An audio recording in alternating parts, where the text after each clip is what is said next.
ਉਹ ਦੇਣਗੇ। ਵਾਹਿਗੁਰੂ ਜੀ ਕਾ ਖਾਲਸਾ, ਵਾਹਿਗੁਰੂ ਜੀ ਕੀ ਫਤਿਹ।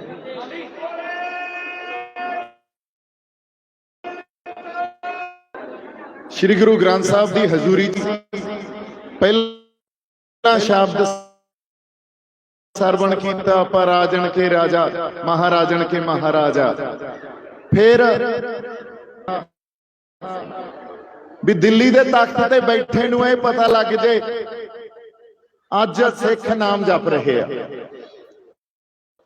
सो फतेह दी सांझ पाइए उस जज्बे चों, उसे जनून चों जो साडे गुरुआं ने साडे अंदर पैदा कीता। बोले सो निहाल।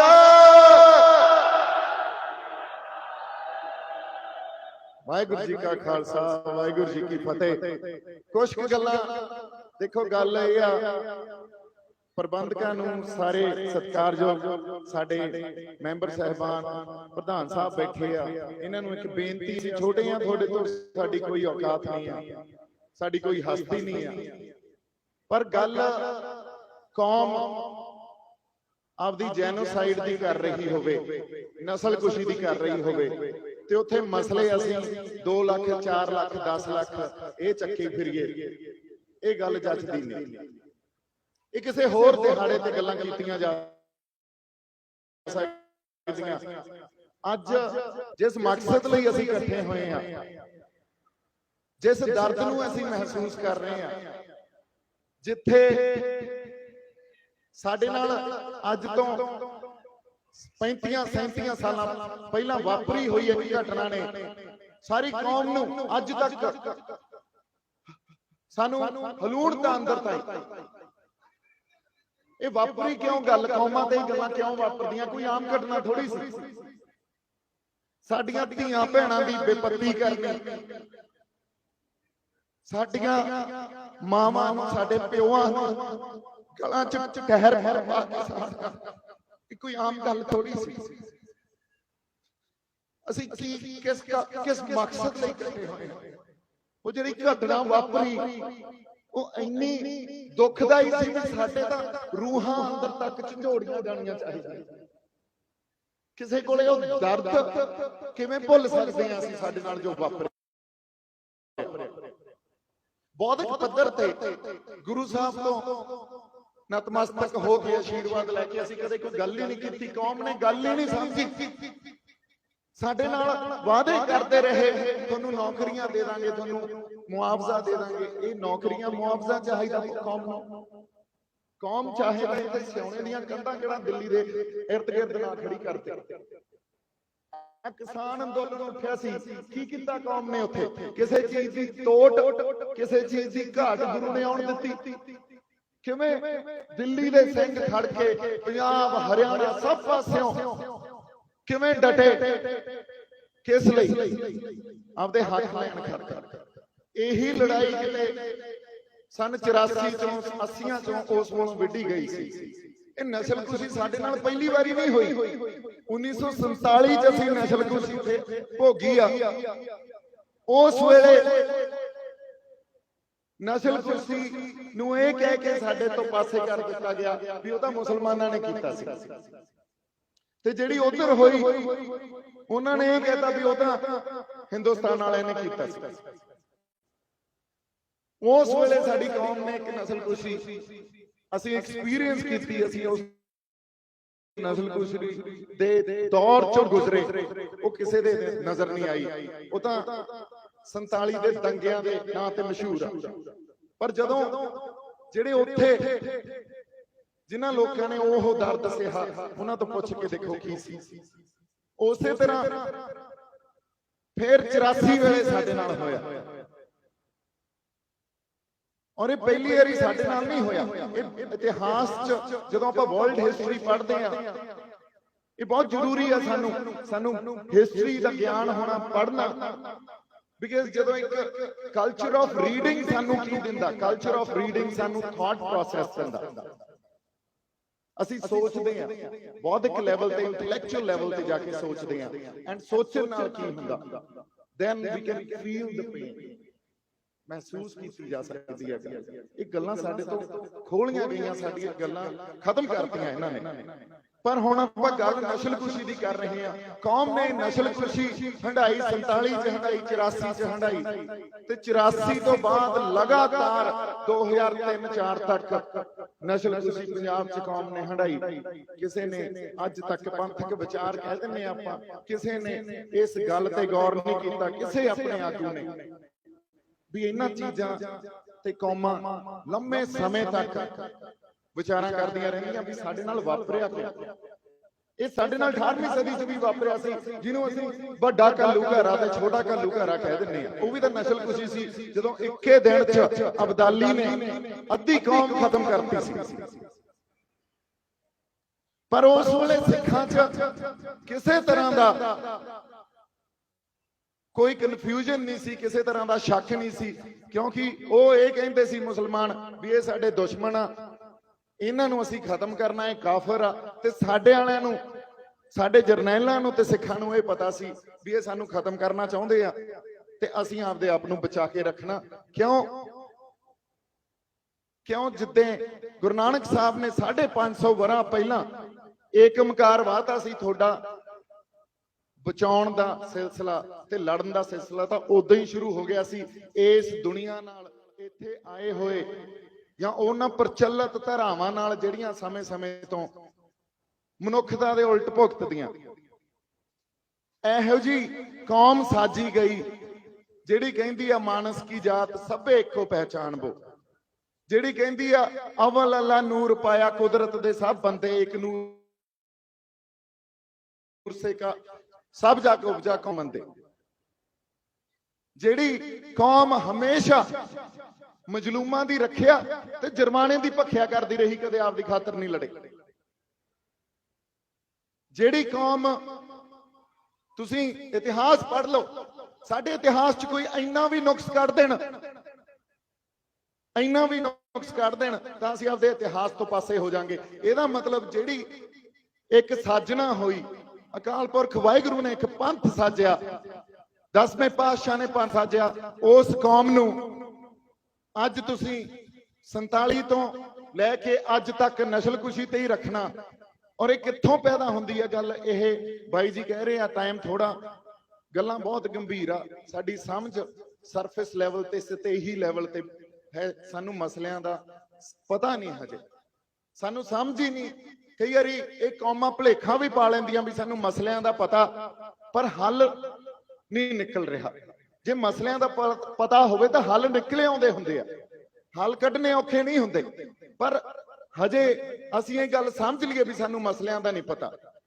ਇੱਥੇ ਹੁਣ ਜੇ ਆਪਾਂ ਸੰਖੇਪ 'ਚ ਗੱਲ ਕਰੀਏ, ਜਦੋਂ ਆਪਾਂ ਗੱਲ ਨਸਲਕੁਸ਼ੀ ਕਰਨੀ ਆ ਨਾ ਤੇ ਆ ਕੇ ਉਹਦੇ ਤੇ ਪੰਥਕ ਵਿਚਾਰਾਂ ਕਰਨੀਆਂ, ਫਿਰ ਟਾਈਮ ਹੋਣਾ ਚਾਹੀਦਾ। ਬਾਕੀ ਇੱਥੇ ਕਾਫੀ ਸਤਿਕਾਰਯੋਗ ਸ਼ਖਸੀਅਤਾਂ ਬੈਠੀਆਂ, ਸਾਡੇ ਕੋਲੇ ਸਮਾਂ ਘੱਟ ਆ, ਪਰ ਗੱਲ ਇਹ ਆ ਵੀ ਮਸਲਾ ਹੈ ਹੀ ਬਹੁਤ ਗੰਭੀਰ। ਇਹਨੂੰ ਮੈਂ ਬਹੁਤ ਛੇਤੀ ਸਮੇਟਦਾ।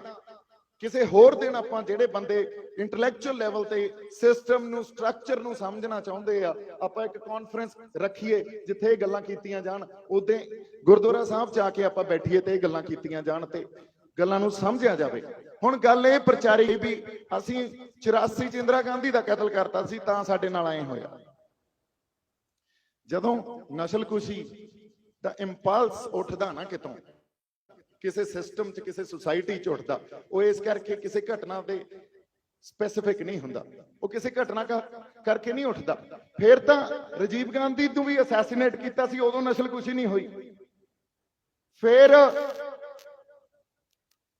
ਤੁਸੀਂ ਇਹ ਦੇਖੋ ਵੀ ਨਥੂਰਾਮ ਗੋਡਸੇ ਨੇ ਮਹਾਤਮਾ ਗਾਂਧੀ ਨੂੰ ਫਾਦਰ ਆਫ ਦ ਨੇਸ਼ਨ ਨੂੰ ਗੋਲੀ ਮਾਰੀ ਸੀ, ਉਦੋਂ ਕਿਉਂ ਨਹੀਂ ਨਸਲਕੁਸ਼ੀ ਹੋਈ?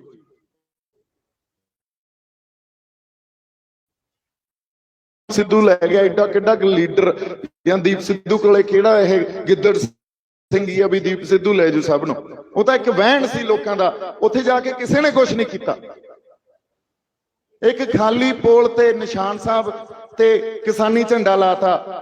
ਇਹ ਗੱਲ ਸੁਣਨ ਨੂੰ ਮਿਲੀ ਵੀ 84 ਵਾਪਰ ਜਾਣੀ ਸੀ। ਯਾਰ ਆਹ ਕੰਮ ਨਾ ਕਰੋ ਤੁਸੀਂ, ਵੀ ਪੰਜਾਬ 'ਚ ਬੈਠੇ ਸਿੱਖ ਕੁਝ ਕਰਦੇ ਆ ਤੇ ਦਿੱਲੀ 'ਚ ਬੈਠੇ ਹੋਏ ਸਿੱਖਾਂ ਤੇ ਜ਼ੁਲਮ ਹੁੰਦਾ। ਦਿੱਲੀ ਤੇ ਪੰਜਾਬ ਦੇ ਸਿੱਖ ਵੱਖਰੇ ਨਹੀਂ ਆ, ਇਹ ਸਿਸਟਮ ਨੂੰ ਸਮਝਾ। ਜੇ ਉਹ ਪੰਜਾਬ 'ਚ ਹੋਈ ਘਟਨਾ ਖਾਤਰ ਤੁਹਾਡੇ ਤੇ ਜ਼ੁਲਮ ਕਰਦੇ ਆ, ਇਹਦਾ ਮਤਲਬ ਇਹਨਾਂ ਨੂੰ ਪਤਾ ਇਕੱਠੇ ਆ। ਇਹਨਾਂ ਦੀ ਇਨਸਪੀਰੇਸ਼ਨ ਕਿੱਥੋਂ ਮਿਲਦੀ ਆ, ਇਹਨਾਂ ਨੂੰ ਇਹ ਜਜ਼ਬਾ ਕਿੱਥੋਂ ਮਿਲਦਾ, ਇਹ ਸ੍ਰੀ ਗੁਰੂ ਗ੍ਰੰਥ ਸਾਹਿਬ ਤੋਂ ਮਿਲਦਾ। ਇਹ ਇਕੱਠੇ ਆ, ਪਰ ਸਾਨੂੰ ਸਮਝ ਨਹੀਂ ਆ। ਪਰ ਸਾਨੂੰ ਸਮਝ ਨਹੀਂ ਆ। ਸਾਨੂੰ ਵੰਡ ਦਿੱਤਾ ਜਾਂਦਾ ਵੀ ਇਹ ਪੰਜਾਬ ਵਾਲੇ ਕੁਝ ਕਰਦੇ ਆ ਯਾਰ, ਧੱਕਾ ਸਾਡੇ ਨਾਲ ਹੋ ਜਾਂਦਾ। ਦਿੱਲੀ ਦਾ ਸਿੱਖ ਜਾਂ ਹੋਰ ਇੰਡੀਆ 'ਚ ਬੈਠਾ ਸਿੱਖ ਜਾਂ ਬਾਹਰਲਾ ਬੈਠਾ ਸਿੱਖ, ਤੁਸੀਂ ਨਾ ਪੰਜਾਬ ਨਾਲੋਂ ਟੁੱਟਿਓ ਨਾ ਪੰਜਾਬ ਤੁਹਾਡੇ ਨਾਲੋਂ ਟੁੱਟਿਆ। ਸਾਡੀ ਤਾਂ ਡੋਰ ਹੀ ਸਾਂਝੀ ਆ, ਸਾਡਾ ਤਾਂ ਸਿਜਦਾ ਹੀ ਸਾਂਝਾ। ਸੋ ਇਸ ਕਰਕੇ ਗੱਲਾਂ ਨੂੰ ਸਮਝਣਾ। ਜਦੋਂ 47 'ਚ ਇੱਕ ਸਟਰਕਚਰ ਪੈਦਾ ਹੋਇਆ ਨਾ, ਇਸ ਦੇਸ਼ 'ਚ ਸਟਰਕਚਰ ਪੈਦਾ ਹੋਇਆ। ਆਪਾਂ 2 ਮਿੰਟ ਹੋਰ ਲਾਉਂਗਾ ਜੀ ਬਸ। ਜਮਹੂਰੀਅਤ, ਡੈਮੋਕ੍ਰੈਟਿਕ ਸਟਰਕਚਰ ਪੈਦਾ ਹੋਇਆ। ਪ੍ਰੋਬਲਮ ਉੱਥੇ ਹੀ ਪੈਦਾ ਹੋ ਗਈ। ਉਹ ਸਟਰਕਚਰ ਇੱਕ ਨੇਸ਼ਨ ਸਟੇਟ ਬਣਾਈ ਗਈ। ਨੇਸ਼ਨ ਸਟੇਟ ਦਾ ਇੱਕ ਫਲਸਫਾ ਹੁੰਦਾ, we are a nation, we are one nation. ਅਸੀਂ ਇੱਕ ਦੇਸ਼ ਹਾਂ, ਵਾਕਈ ਅਸੀਂ ਇੱਕ ਦੇਸ਼ ਹਾਂ। ਪਰ ਇੱਕ ਦੇਸ਼ 'ਚ ਇੰਨੀ ਜ਼ਿਆਦਾ ਐਥਨਿਸਿਟੀ, ਡਾਇਵਰਸਿਟੀ, ਰਿਲੀਜੀਅਸ ਡਾਇਵਰਸਿਟੀ ਹੋਵੇ, ਉੱਥੇ ਸਾਰਿਆਂ ਨੂੰ ਇੱਕ ਕੌਮ ਕਹਿਣਾ, ਇਹ ਕਿੱਥੋਂ ਤੱਕ ਦਾ ਨਿਆਂ। ਅਸੀਂ ਤਾਂ, ਸਾਡੇ ਗੁਰੂ ਨੇ ਤਾਂ ਇਹ ਕਿਹਾ ਸੀ, ਤੁਮਕੋ ਤੁਮਾਰਾ ਖੂਬ, ਹਮਕੋ ਹਮਾਰਾ ਖੂਬ। ਜਦੋਂ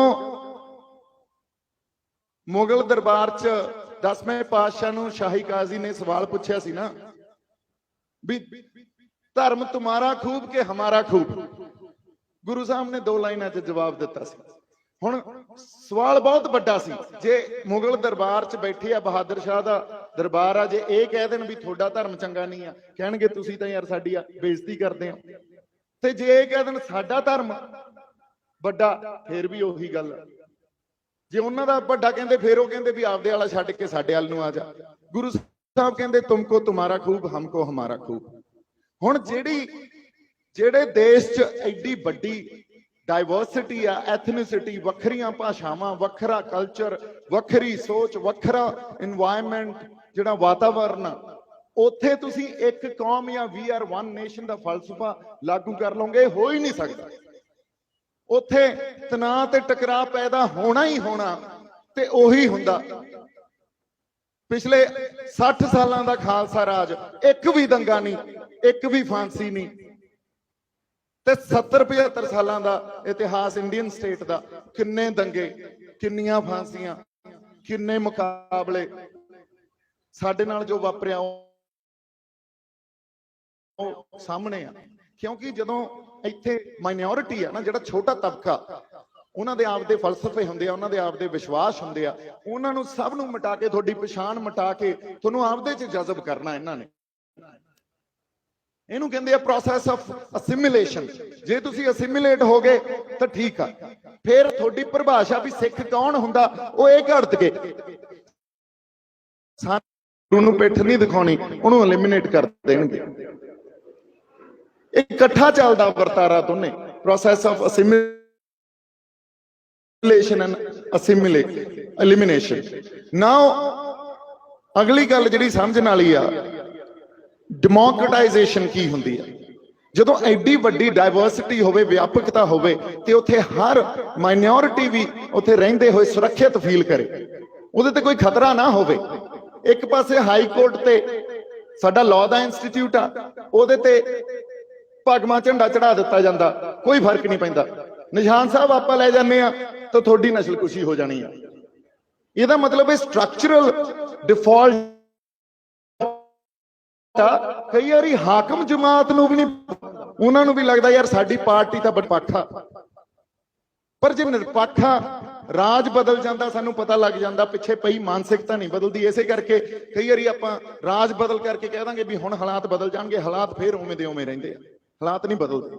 ਸੋ ਇਹ ਸਟਰਕਚਰਲ ਡਿਫਾਲਟ ਆ ਜਿਹੜਾ ਨਸਲਕੁਸ਼ੀ। ਤੇ 2 ਮਿੰਟ ਹੋਰ ਆ ਜੀ। ਇਹ ਇੱਕ ਸਰਕਲ ਆ, ਇਹ ਯਹੂਦੀਆਂ ਨਾਲ ਵੀ ਵਾਪਰਿਆ ਸੀ, ਉਹਨਾਂ ਦੀ ਵੀ ਨਸਲਕੁਸ਼ੀ ਹੋਈ ਸੀ। ਉਹਨਾਂ ਨੇ ਇਹ ਗੱਲ ਸਮਝ ਲਈ ਵੀ ਹੁਣ ਅਸੀਂ ਇਸ ਇੱਕ ਸਰਕਲ ਦਾ ਜਦੋਂ ਇੱਕ ਲੂਪ ਆਊਗਾ ਨਾ, ਉਹਦੇ ਤੋਂ ਐਸਕੇਪ ਕਰਨਾ। ਅੱਗੇ ਆਉਣ ਵਾਲੇ ਸਮੇਂ 'ਚ ਅਸੀਂ ਆਪਦੀ ਕੌਮ ਦੀ ਨਸਲਕੁਸ਼ੀ ਨਹੀਂ ਕਰਾਉਣੀ। ਪਰ ਸਾਡਾ ਕੋਈ ਬੰਦਾ ਨਹੀਂ ਸਮਝ ਸਕਿਆ। ਅਸੀਂ 47 ਚ ਨਹੀਂ ਸਮਝਿਆ, ਅਸੀਂ 84 ਚ ਨਹੀਂ ਸਮਝਿਆ, ਅਸੀਂ 92 ਤੋਂ 2003 ਤੱਕ ਨਹੀਂ ਸਮਝਿਆ। ਉਹ ਸਰਕਲ 'ਚ ਅੱਜ ਵੀ ਅਸੀਂ ਉੱਥੇ ਹੀ ਬੈਠੇ ਹਾਂ। ਅੱਜ ਵੀ ਅਸੀਂ ਇਹ ਕਹਿ ਰਹੇ ਹਾਂ ਵੀ ਆਪਦਾ ਐਕਸਪ੍ਰੈਸ਼ਨ ਨਾ ਕਰੋ ਯਾਰ, ਸਾਡੇ ਬੰਦਿਆਂ ਨੂੰ ਮਾਰ ਦੇਣਗੇ। ਜੇ ਤੁਹਾਡੇ 'ਚ ਇੰਨੀ ਇਨਸਿਕਿਉਰਿਟੀ ਰੱਖ ਕੇ ਤੁਸੀਂ ਕਿਤੇ ਜਿਉਂ ਰਹੇ ਹੋ ਤਾਂ ਤੁਸੀਂ ਫਰਸਟ ਗ੍ਰੇਡ ਸਿਟੀਜ਼ਨ ਆਪਦੇ ਆਪ ਨੂੰ ਮੰਨ ਸਕਦੇ ਹੋ?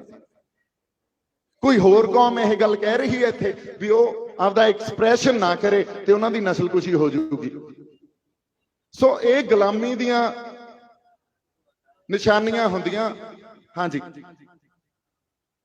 ਜਿਹੜੀ ਅਸੀਂ ਅੱਜ ਮਹਿਸੂਸ ਕਰ ਰਹੇ ਹਾਂ ਤੇ ਜਿਹੜੀ ਡੈਮੋਕ੍ਰੇਟਾਈਜੇਸ਼ਨ ਆ ਜਾਂ ਡੈਮੋਕ੍ਰੇਸੀ ਆ, ਉਹ ਹਮੇਸ਼ਾ ਆਪਦੀ ਮਾਈਨੋਰਿਟੀ ਨੂੰ ਸੁਰੱਖਿਅਤ ਮਹਿਸੂਸ ਕਰਾਉਂਦੀ ਆ। ਸੋ ਗੱਲ ਇੱਥੇ ਆਰਥਿਕ ਨਹੀਂ ਆ, ਗੱਲ ਮੁਆਵਜ਼ੇ ਲੈਣ ਦੀ ਨਹੀਂ ਆ, ਗੱਲ ਸਾਡੀ ਪਛਾਣ ਦੀ, ਸਾਡੇ ਫਲਸਫੇ ਦੀ ਤੇ ਸਾਡੇ ਗੁਰੂ ਦੀ ਆ।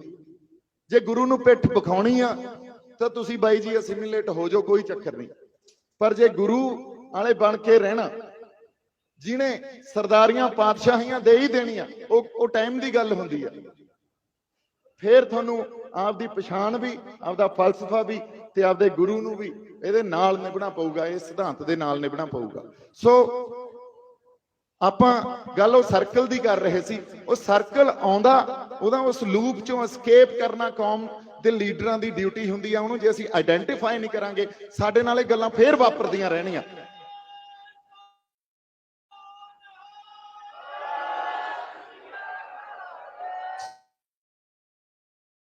ਸਾਰੇ ਨਾਲ ਨਜਿੱਠਾਂਗੇ, ਫਿਰ ਅਸੀਂ ਇਨਸਾਫ ਮੰਗਾਂਗੇ। ਉਦੋਂ ਪਹਿਲਾਂ ਸਾਡੇ ਕੌਮੀ ਲੀਡਰਾਂ ਨੂੰ ਬੇਨਤੀ ਆ ਵੀ ਇਸ ਸਰਕਲ ਚੋਂ, ਉਹ ਲੂਪ ਦੀ ਅਸੀਂ ਪਛਾਣ ਕਰੀਏ ਤੇ ਉੱਥੋਂ ਨਿਕਲੀਏ ਤੇ ਕੌਮਾਂ ਤੇ ਆਉਣ ਵਾਲੇ ਸਮੇਂ ਤੇ ਕੋਈ ਨਸਲਕੁਸ਼ੀ ਨਾ ਹੋਵੇ। ਪਰ ਅੱਜ ਜਿੱਥੇ ਅਸੀਂ ਖੜੇ ਆ, ਸਮਾਂ ਭਿਆਨਕ ਆ। ਉਹ ਬੀਜੇਪੀ ਸਰਕਾਰ, ਮੋਦੀ, ਅਮਿਤ ਸ਼ਾਹ, ਇਹ ਉਸੇ ਕੜੀ ਨੂੰ ਦੁਹਰਾ ਰਹੇ ਆ ਜਦੋਂ ਇੰਦਰਾ ਸੀ ਤੇ ਉਹਨੇ ਉਸ ਕੜੀ ਨੂੰ ਸਾਡੇ ਤੇ ਲਾਗੂ ਕੀਤਾ ਸੀ। ਉਹੀ ਸਮਾਂ ਵਾਪਸ ਆ ਰਿਹਾ। ਚੁਕੰਨੇ ਰਹੋ, ਪੰਥਕ ਵਿਚਾਰਾਂ ਨੂੰ ਇੱਕ ਹੋ ਕੇ ਇਹ ਕਰੋ ਤੇ ਆਪਾਂ ਇਹਨਾਂ ਵਰਤਾਰਿਆਂ ਚੋਂ ਨਿਕਲ ਸਕੀਏ, ਆਉਣ ਵਾਲੇ ਸਮਿਆਂ 'ਚ ਆਪਦੇ ਨੁਕਸਾਨ ਨੂੰ ਬਚਾ ਸਕੀਏ। ਮੇਰੇ ਵੱਲੋਂ ਬਹੁਤ ਸਾਰਾ ਪਿਆਰ ਤੇ ਸਤਿਕਾਰ। ਜਿਉਂਦੇ ਵਸਦੇ ਰਹੋ। ਵਾਹਿਗੁਰੂ ਜੀ ਕਾ ਖਾਲਸਾ, ਵਾਹਿਗੁਰੂ ਜੀ ਕੀ ਫਤਿਹ।